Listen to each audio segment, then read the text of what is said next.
mon virunga lancé sur le marché porte le nom de la paix. De la paix, oui. Oui, mais nous nous sommes dit que aussi longtemps que nos ennemis persisteront sur nos territoires, il nous sera très difficile de nous débrouiller, de survivre, de conserver ce qui nous appartient. Puisque quand il y a la guerre, on ne peut pas réfléchir. En pleine guerre, on ne peut rien construire parce que tout sera démoli par la suite. Et c'est la raison pour laquelle nous sommes dit nous devons d'abord promouvoir la paix, puisque la paix, c'est la clé principale pour le développement et l'indépendance du pays. Puisque franchement, la guerre tout consort, vous êtes déjà arrivé là? Je ne suis jamais arrivé là. Vous n'êtes jamais arrivé là, mais vous avez cette motivation, c'est cette envie-là d'accompagner de loin, de près, c'est toute cette population qui souffre à l'est de notre pays. Oui, parce que je me suis dit, tout ce qui se passe à l'est du pays concerne toutes les personnes portant la casquette congolaise. C'est la bataille de tous les Congolais. Ce n'est pas la bataille des hommes ou des femmes de l'Est. C'est notre bataille à tous. Et d'une manière ou d'une autre, nous devons nous impliquer pour promouvoir la paix.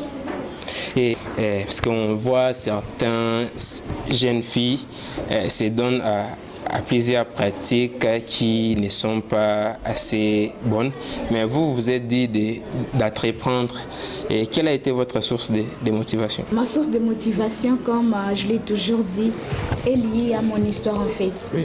Après tout ce que j'ai pu traverser dans la vie, je me suis dit que je pouvais m'effrayer un chemin qui m'aidera à être non seulement signifiante pour les autres, mais aussi pour être une motivation pour les autres personnes qui passent par la même situation que moi.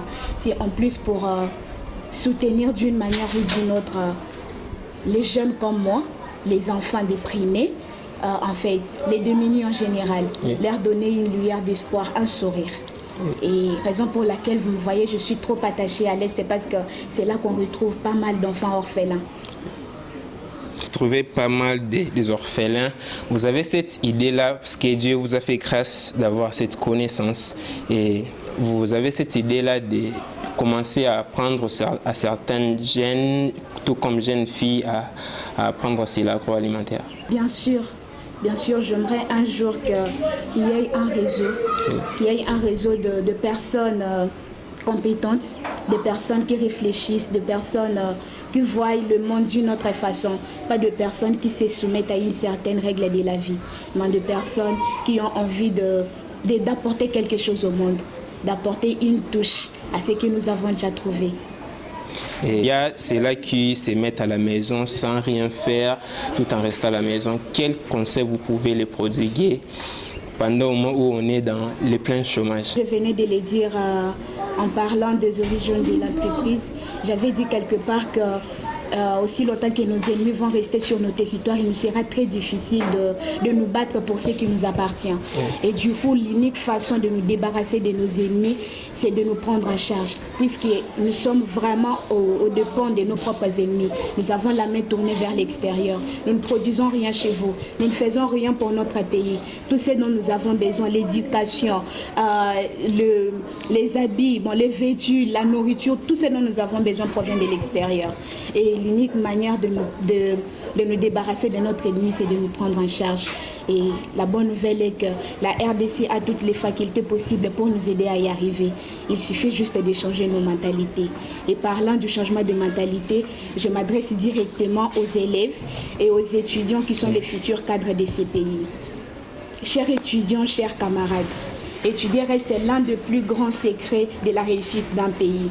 Mais c'est juste que nous avons une très mauvaise définition du verbe étudier. Si étudier, c'est fréquenter les auditoires ou les salles de classe en vue de l'obtention d'un diplôme, déchirons en tout cas tous nos diplômes, jetons-les dans la poubelle, puisqu'ils ne nous servent à rien du tout.